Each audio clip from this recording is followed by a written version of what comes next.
Mastering English, Brenda and Roger's Adventure. Chapter 1. The Mysterious Map. The dim glow of an old library lamp flickered as Brenda traced her fingers over the worn leather cover of an ancient book. Dust swirled in the air as she flipped through the pages, her eyes widening when a yellowed parchment slipped out and fluttered onto the wooden table. "Roger, look at this," she whispered, barely containing her excitement. Roger, ever the adventurer, leaned in. "What is it?" Brenda picked up the parchment. "It looks like a map, but the instructions are in English." Her voice carried a mix of curiosity and concern. Roger took the map and examined it closely. Faded ink stretched across the surface, forming a network of paths leading to an unknown destination. At the bottom, a sentence stood out in bold. "Find the golden key. Solve the riddles. Speak to the guardian." Brenda bit her lip. "I recognize some words, but guardian? Riddles? What do they mean?" Roger scratched his head. "Well, there's only one way to find out." Brenda hesitated. She had always struggled with English, and the idea of an adventure based on a language she barely understood was intimidating. But something about the mystery intrigued her. "Okay," she finally said, determination flashing in her eyes. "Let's do this, but we'll need to learn along the way." Roger grinned. "Then our adventure starts now." They grabbed their backpacks, tucked the map safely inside, and stepped out of the library into the unknown, their first step toward an adventure that would change everything. Chapter 2. The First Clue, In Search of the Golden Key. The afternoon sun cast long shadows as Brenda and Roger stepped out of the library, the mysterious map gripped tightly in Brenda's hands. The inked paths led to a place neither of them recognized, a small alleyway tucked between towering buildings, its entrance marked by a weathered wooden sign. Roger traced a finger along the map. "It says the first clue is hidden here. But what does it mean by find the golden key?" Brenda scanned the alley. "Maybe it's an actual key?" They ventured inside, their footsteps echoing against the cobblestone ground. The narrow passage was lined with old shops, their windows filled with trinkets and antiques. At the far end stood a man in a dark cloak, watching them closely. Roger nudged Brenda. I think he's waiting for us." The man stepped forward, his deep voice breaking the silence. "To proceed, you must answer my question." Brenda's breath caught in her throat. The man spoke English, clear, slow, deliberate. She understood some words, but not all of them. Roger, more confident, nodded. "Okay, what's the question?" The man's expression remained unreadable. "What does key mean in English?" Brenda froze. She had heard the word before, but her mind was blank. Was it something important? Something small. She turned to Roger in panic. Roger furrowed his brow, then snapped his fingers. Wait, I remember. Key means shove. It's something you use to open a door. The man's lips curled into a small smile. Correct. Now, find the golden key. The alley shifted, almost as if the walls themselves had moved.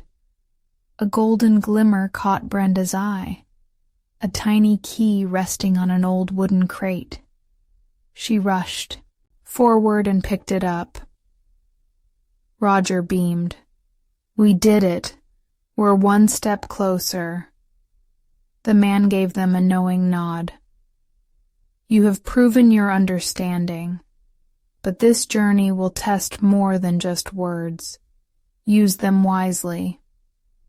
And with that, he turned and vanished into the shadows. Brenda clutched the golden key in her hand. She wasn't just on an adventure. She was learning. Come on, she said, her voice steadier now. Let's see what's next.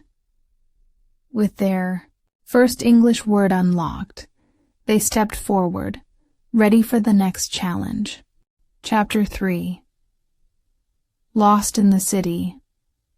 Asking for directions.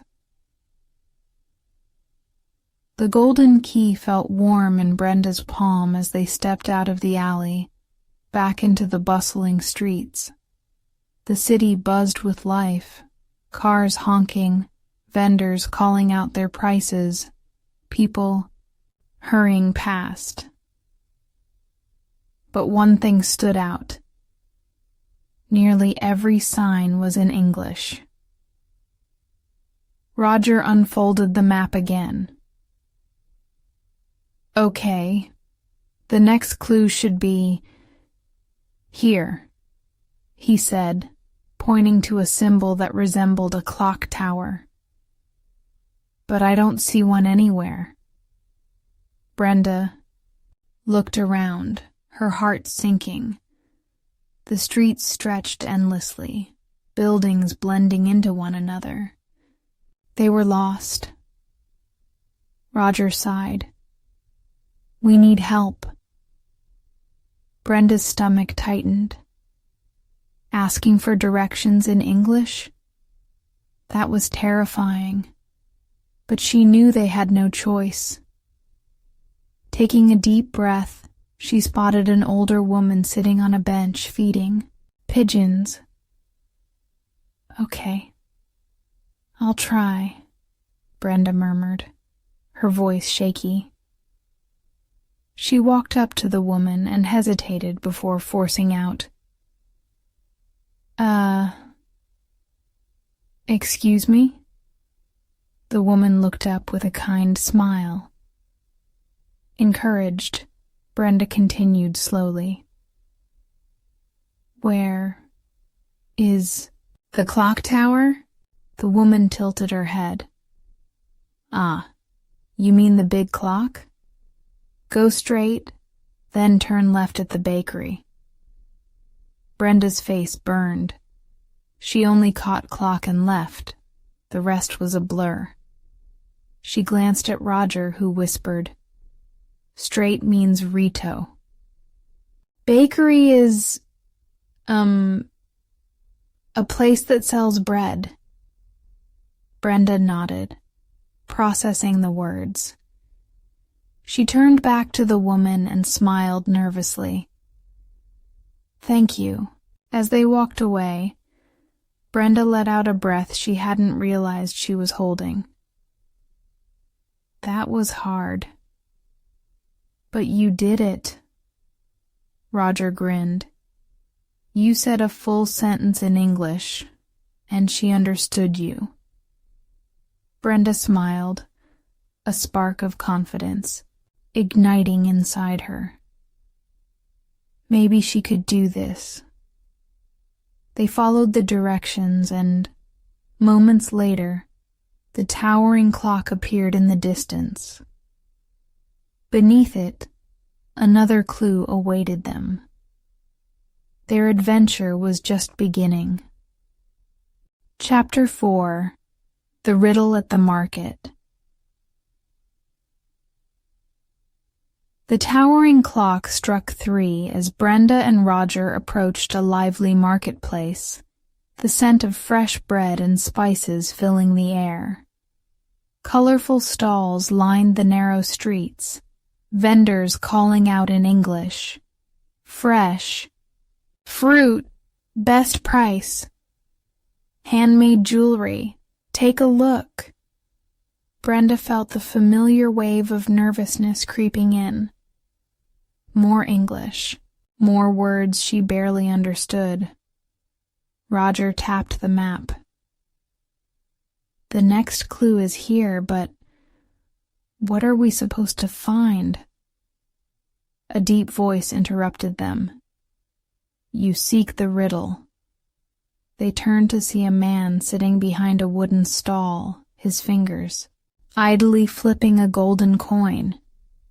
His sharp eyes studied them with curiosity. "To move forward, you must buy the correct item." Brenda exchanged a glance with Roger.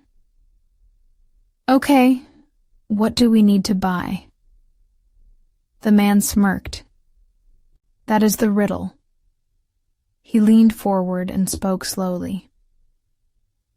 "I am not food, but I am in the kitchen. I have 4 legs, but I do not walk. What am I?" Brenda's mind raced. Not food. Kitchen. 4 legs? She turned to Roger, hoping he had a clue. Roger snapped his fingers. "A table. A table has 4 legs and is in the kitchen." The man grinned. "Smart boy." He gestured to a stall nearby. "Buy one, and you may continue." Brenda frowned. "Buy a table?" Roger pointed to a tiny souvenir stand with wooden miniatures. "I think he means a small one." Brenda hesitated before stepping up to the vendor. How much is this?" she asked, holding up a tiny wooden table. The vendor smiled. $5. Brenda handed over the money, her heart pounding.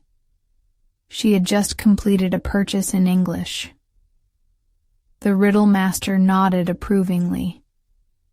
"You are learning. Keep going." As Brenda and Roger left the market, the weight of their adventure felt lighter. Step by step, English was becoming less of a barrier and more of a key. Chapter 5: The Final Guardian, the Last Challenge. Brenda and Roger followed the map's path out of the bustling market and into a quiet courtyard. A single archway stood ahead, its stone surface covered in ancient carvings. Beneath it, a tall figure in a dark cloak waited, his presence imposing yet strangely familiar. Roger tightened his grip on the tiny wooden table they had bought.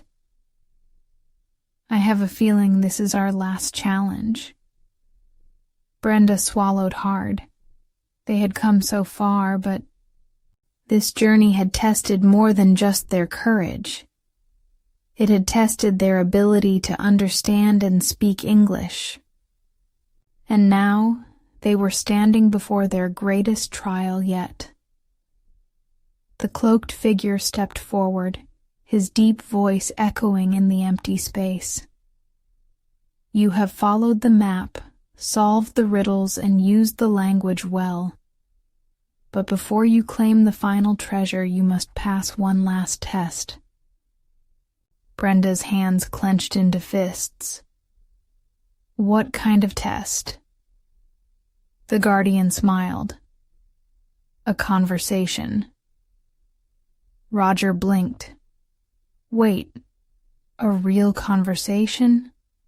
Like talking? The guardian nodded. Yes, you must speak with me. Ask and answer questions, just as you would in the real world. His dark eyes settled on Brenda. You. Speak first. Brenda felt her throat close up. This was different from asking for directions or buying something. This was a conversation. She took a deep breath, forcing herself to remember everything she had learned. She looked up at the guardian. What is your name? She asked, carefully pronouncing each word.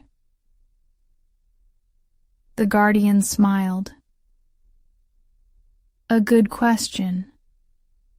My name is Elias. And yours? Brenda exhaled, relieved at the simple response. My name is Brenda. Elias nodded and turned to Roger. And you? Roger grinned. I am Roger. Very good, Elias said. Now, tell me, why do you want to learn English? Brenda hesitated. Why did she want to learn? Was it just for this adventure, or was there something more? She thought back to all the times she had struggled, watching movies without understanding, feeling lost when people spoke too fast, missing out on opportunities because she didn't know enough words. She met Elias's gaze. Because English opens doors. Elias's expression softened. An excellent answer. He turned to Roger. And you? Roger grinned. Because it's fun. Elias chuckled. Both of you have learned well, but tell me, what does challenge mean? Brenda thought for a moment. A challenge is a difficult thing. Elias nodded. Yes. And what does opportunity mean? Roger tapped his chin. It's a chance to do something good? Correct. Elias's smile grew. You have proven yourselves. Brenda felt a wave of pride rush over her. They had done it. They had spoken English, truly spoken it, not just memorized words, but used them. Elias reached into his cloak and pulled out a small, glowing object. Take this. Brenda reached forward and gasped. It was a book, its cover shimmering with golden light. The title read, The Key to Understanding. Elias stepped back. This book will help you continue your journey. But remember, the real treasure is not the book. It is the confidence you have gained. Brenda and Roger exchanged excited glances. They had started this adventure uncertain, afraid of making mistakes. But now, English wasn't just something difficult. It was a key to a whole new world. As Elias faded into the shadows, Roger grinned. So, what's next? Brenda opened the book. Inside, Pages were filled with new words, new challenges, and new adventures waiting to be discovered. She smiled. We keep going. And with that, their journey had only just begun. Chapter 6. A New Beginning. The real journey starts now. Brenda and Roger stood in the quiet courtyard, the glowing book heavy in Brenda's hands.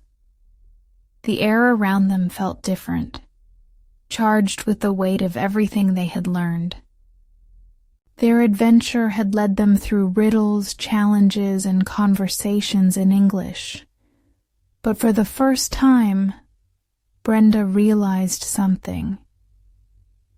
This wasn't the end. It was only the beginning. Roger nudged her shoulder. So, what's in the book? Brenda hesitated, then flipped open the cover. The first page shimmered as golden letters appeared before their eyes. Language is the bridge between worlds. Every word you learn is a step forward. Roger whistled. That sounds wise. Brenda turned the page. Inside were sentences, phrases, and lessons, but not like a normal textbook. Each page seemed to respond to their thoughts, shifting and changing, offering challenges just like the ones they had faced in the city. Roger pointed at a phrase. Ask for help. That's what you did back at the market. Brenda smiled. And this one. Give directions. That's what the lady did when I asked for the clock tower. They weren't just reading a book. They were reliving their own adventure, seeing how every step had helped them grow. A gust of wind blew through the courtyard, carrying the sounds of the city beyond. The marketplace, the people, the conversations. They were all still there, waiting for them. Roger stretched his arms. Well, we have the book. We learned a lot. What now? Brenda thought for a moment. The old version of her might have said, let's go home. But now, she grinned. Let's keep practicing. Roger raised an eyebrow. Right now? Brenda laughed. Why not? We're already here. Let's go talk to more people. Let's try ordering food in English. Let's use what we learned. Roger blinked in surprise, then chuckled. Wow. Who are you, and what did you do with Brenda? Brenda smirked. I guess I'm not afraid anymore. She held up the book one last time.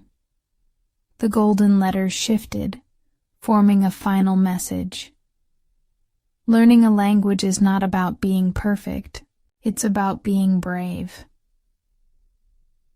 Brenda and Roger exchanged a knowing look. They had taken the first step into a world bigger than they had imagined, and now they were ready for whatever came next, with confidence in their hearts and English on their tongues. They walked back into the city, ready to turn every conversation into an adventure.